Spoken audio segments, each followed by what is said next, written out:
A continuación vamos a hablar de la situación económica actual de Europa y España y también de las predicciones a futuro. Y lo vamos a hacer con Julián Pérez, director general adjunto de CEPREDE. Bienvenido, Julián, ¿qué tal? Muchas gracias.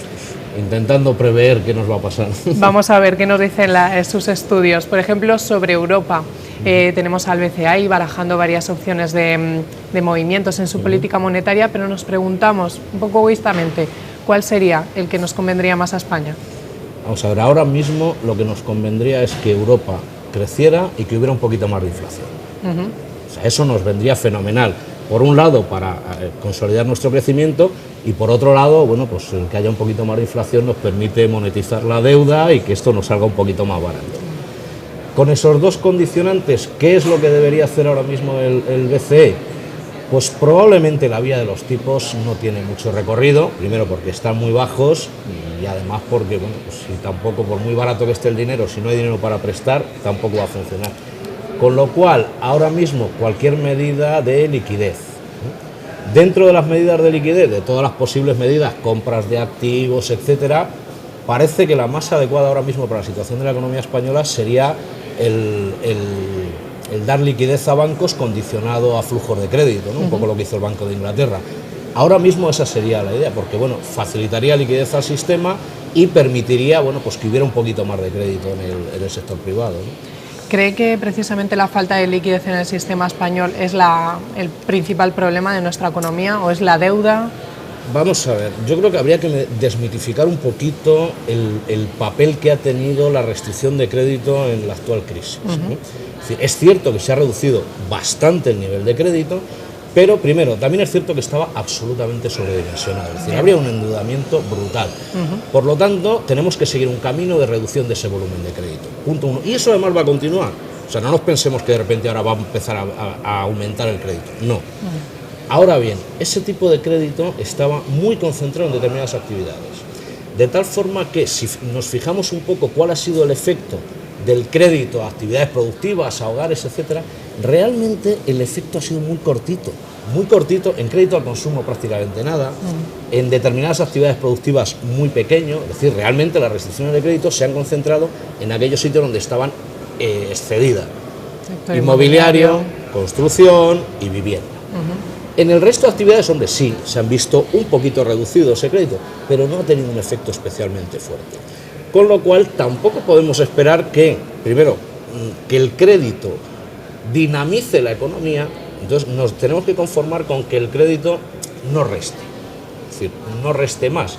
Y eso parece que sí que se va a producir. Es decir, posiblemente en este año, final de este año, principio del que viene, veamos un poquito de crecimiento del volumen de crédito, un poquito. Menos crecimiento que PIB nominal, lo cual permite seguir reduciendo la ratio de endeudamiento, crédito al sector privado sobre PIB, pero por lo menos desaparece la restricción, es decir, el hecho de que cada año haya menos crédito disponible, permite que haya un poquito más y sobre todo el hecho de que se vaya relocalizando ese crédito desde estas actividades, digamos, inmobiliarias, etcétera, hacia otras actividades productivas, ¿no? Ese efecto sí que puede ser positivo y de hecho yo creo que ya lo está siendo en estos meses. Entonces, ¿qué factores podrían movilizar nuestra economía? Porque si del crédito no va a depender todo, ¿qué otros factores deberían ponerse en marcha? Bien, fundamentalmente ahora mismo tiene que suceder que el sector exterior siga funcionando bien. ¿Exportaciones? Es fundamental que sigamos teniendo una dinámica exportadora importante y que la demanda exterior neta aporte algo de crecimiento. En el último trimestre nos han pegado un susto, ¿eh? Es decir, hemos vuelto a la situación. Mi impresión es que eso es muy transitorio, que es un rebrote muy puntual de importaciones, es decir, que posiblemente en los próximos trimestres vuelva una cierta aportación positiva. Es decir, eso es necesario, fundamentalmente como nuestro mercado básico es Europa, necesitamos que crezca Europa, por una parte. En segundo lugar, lo fundamental es que nos lo terminemos creyendo todos. Es decir, la confianza es fundamental. La recuperación. Es fundamental. Es cierto que, por ejemplo, en los niveles de confianza de los consumidores están en unos niveles que no se veían, vamos, ni desde antes de la crisis, es decir, estamos en unos niveles de confianza del consumidor muy altos. Hombre, hay que tener en cuenta que los indicadores de confianza son siempre relativos. Es decir, ¿cómo cree usted que está en relación con cómo ha estado? Claro, estamos comparando con una situación. Entonces, ese es fundamental. Y por otra parte, es necesario también, o sea, aparte de que nos lo creamos, es necesario que la recuperación se homogeneice entre sectores y entre consumidores. Es decir, ahora mismo el problema es que la recuperación es muy desigual. Es decir, hay negocios que les va relativamente bien. Es decir, hay algunos sectores que ahora mismo ya están facturando lo mismo que estaban facturando en el 2008. Más o menos. Es decir, han recuperado todo el proceso. ¿Qué tipo de sectores más ligados? Pues, por ejemplo, vehículos, algunas industrias vinculadas a estos vehículos están ya facturando lo mismo. Pero es que hay otros que siguen facturando, a fecha de hoy, a marzo, siguen facturando el orden del 50% de lo que están facturando.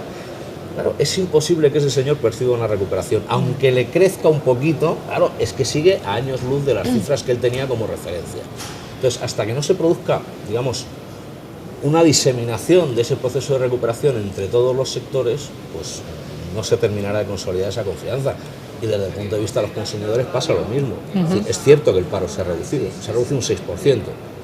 Claro, no se ha reducido todo el paro de forma homogénea. Es decir, hay colectivos, por ejemplo, mayores, por ejemplo, gente sin formación, que es que siguen aumentando.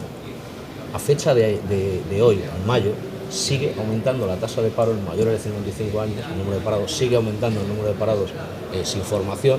Sin embargo, hombre, otros colectivos evidentemente han visto reducir el número de parados en un 10 y un 15%. Entonces es necesario que eso se homogenice un poquito. Precisamente para apoyar sus palabras, me había apuntado yo aquí el dato de confianza del consumidor que conocimos recientemente. Subió un 2,9% en mayo hasta el 84,9%, niveles precrisis, casi nada, ¿no? Sí.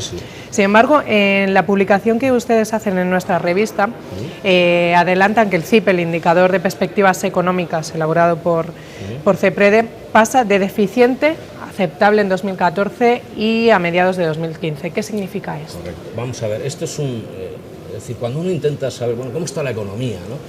Claro, pues, defíneme economía y te diré cómo está. Claro, hay que mirar muchas cosas a la vez, hay que mirar no solo el crecimiento, no solo el empleo, que es lo que habitualmente manejamos. Oye, pues crece el PIB, pues esto va bien, no crece el empleo, esto va bien. No, en ese indicador intentamos recoger muchas dimensiones, primero, y condensarlas al final en una nota que son 100 puntos, representa una situación normal y sostenible a largo plazo. Por encima, pues bueno, estaríamos en épocas de dinámica y por debajo, pues estaríamos en épocas de...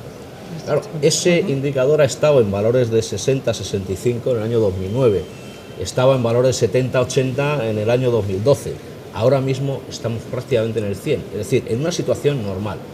Pero nuevamente, claro, esa situación normal enmascara cosas, es decir, sigue habiendo elementos muy positivos en corrección de desequilibrios, fundamentalmente desequilibrio exterior, saldo por cuenta corriente, cuota de comercio exterior. En precios, evidentemente, en precios y costes, ahora mismo tenemos una situación que no hemos vivido nunca. Pero, claro, por otra parte, seguimos teniendo otros valores que están muy negativos. Desempleo, déficit público sigue estando muy negativo. Entonces, bueno, pues al final, digamos, lo bueno de unos sitios compensa a otros. Pero, digamos, la situación global es aceptable. Es cierto que ha mejorado mucho. Y eso sí que es casi más importante que el valor, es la mejora relativa con respecto al año anterior, ¿no? Es decir, este año ha mejorado mucho, ¿no? Y también es cierto que para 2015 se espera una mejora, pero claro, la mejora relativa es menor. Es decir, tampoco esperemos que esto ahora va a empezar a crecer. No. Es decir, nos hemos recuperado, estamos en una situación normal, pero no nos vamos a disparar, ni mucho menos. Si le parece, vamos a hacer hincapié en esos dos factores que siguen cojeando en cuanto a estas encuestas de confianza. Por ejemplo, el dato de paro. Este mes pasado, en mayo, el paro disminuyó un 2,3%, la caída porcentual del mes de mayo mayor de toda la serie histórica. Aún así, sigue habiendo 4,5 millones de personas paradas, que no son pocos. ¿Cuál es la evaluación de este dato que hace? A ver, hay que diferenciar un poco. Yo cada vez que oigo, sale el dato y le comparan con el mes anterior, sí, es dificilísimo. Luego la cifra oficial. Hay muchísimas cosas mezcladas, hay efectos de laboralidad, hay efectos estacionales. Si se filtra todo eso, realmente la cifra de evolución de asalariados, de afiliados a la Seguridad Social y desempleo es muy buena. Yo diría sorprendentemente buena. Es muy fácil mirarlo. Si uno se va a los paneles de predictores de noviembre, diciembre, y mira, estimaciones de crecimiento del empleo en 2014, todas negativas. Todas. Nadie apostaba que este año se generara empleo. Ahora mismo nadie piensa que no se vaya a generar empleo. Es decir, yo para mí, desde luego, llevo 20 años siguiendo la economía española, me ha sorprendido el dato de empleo. Me ha sorprendido gratamente. Bien. Ahora bien, primero, eso no significa que se vaya a mantener. Es decir, el que se haga la cuenta de decir si estamos generando empleo creciendo al 0,5%, cuando crezcamos al 1,5%, esto va a ser fabuloso, no, error. Es decir, se generará empleo a unos ritmos muy moderados. ¿Qué es lo que está pasando ahora mismo? No, pues lo que está pasando es que las plantillas estaban tan ajustadas que cualquier crecimiento marginal de la producción necesita nuevos empleos. O sea, es muy fácil. Si vosotros hacéis una revista de 100 páginas y estáis 10 y ya no tenéis ni un minuto libre porque estáis haciendo, si tenéis que hacer un especial de 3 páginas, probablemente necesitas coger a alguien para que tú lo hagas, porque ya no tienes capacidad. Esa es la situación de la economía española. Con lo cual, a muy poquito que ha crecido, se está generando empleo. Eso no es extrapolable. Es decir, podemos pensar que en los próximos trimestres, en los próximos años, pues con un crecimiento medio en torno al 2%, pues que se crezca el empleo al 1%, que es la situación normal. Claro, crecer el empleo al 1% significa que tienen que pasar muchos años para absorber 5 millones de parados. Es decir, nos tenemos que acostumbrar a ver cifras de esos 2 dígitos de la tasa de paro mucho tiempo, y que el primero sea un 2 también nos va a costar un par de añitos. Y en cuanto al dato de déficit, ¿cree que cumpliremos lo pactado con Bruselas este año? Sería una reducción del 5,8% y el próximo del 4,2%. La verdad es que ya nos han recomendado que hagamos alguna modificación para llegar a ello. Primero, nuestras estimaciones sí consideran que se van a cumplir esos objetivos. Esto es como siempre, si no sucede nada extraño por el camino. Ahora bien, para que eso se consiga, no basta con quedarse quieto. Es decir, es que nos pensamos que el tema del déficit ya lo hemos resuelto. Como ya no nos han intervenido, como ya tal, se ha acabado el tema de las restricciones presupuestarias. No. Es decir, el problema sigue estando ahí. Seguimos teniendo un déficit del 5%. Y más o menos, según los cálculos que nosotros hemos hecho, lo que llamamos los economistas los estabilizadores automáticos, es decir, el hecho de que porque haya más PIB hay más ingreso y por tanto, digamos, se reduce el déficit, eso puede tener un efecto de medio punto, 0,8, pero claro, es que nos faltan otros 2. Eso significa que hay que seguir haciendo esfuerzos de consolidación y de recorte del gasto, vamos a llamarle menos comprometido. Es decir, hablando de gasto comprometido, pensiones, etcétera, pagos por intereses, pues el resto que sería el consumo público, que sería la inversión, hay que seguir ajustando. No debemos olvidar que hay que seguir ajustando, porque además, digamos, la deuda va a seguir creciendo.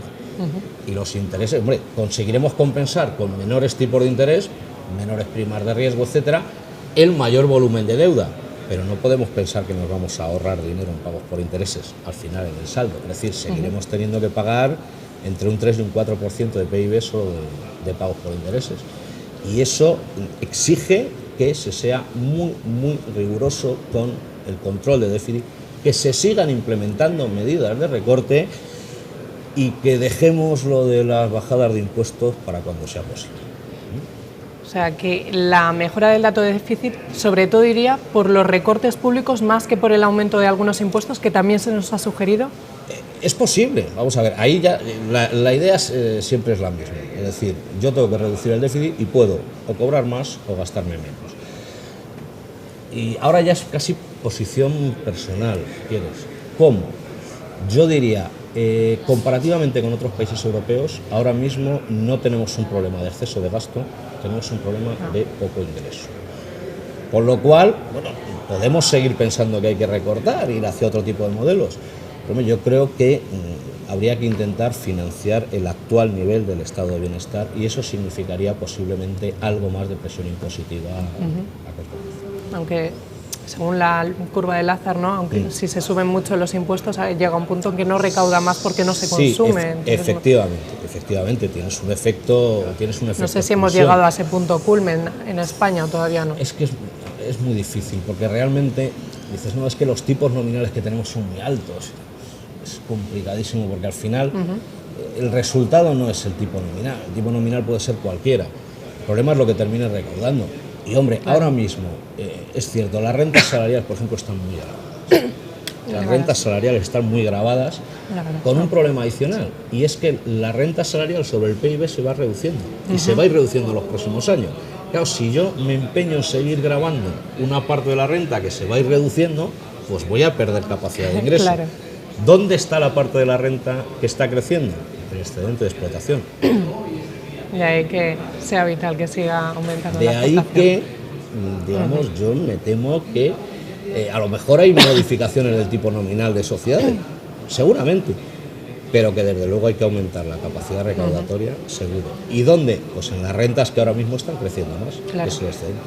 Entonces preparémonos a nuevas medidas, nuevas normativas en estos 6 meses que quedan de año, ¿no? Posible. Julián Pérez, director general adjunto de CEPREDE, muchas gracias y hasta la próxima. Cuando veráis. Y ustedes recuerden que pueden seguir informados de la actualidad económica en nuestra web estrategiasdeinversión.com.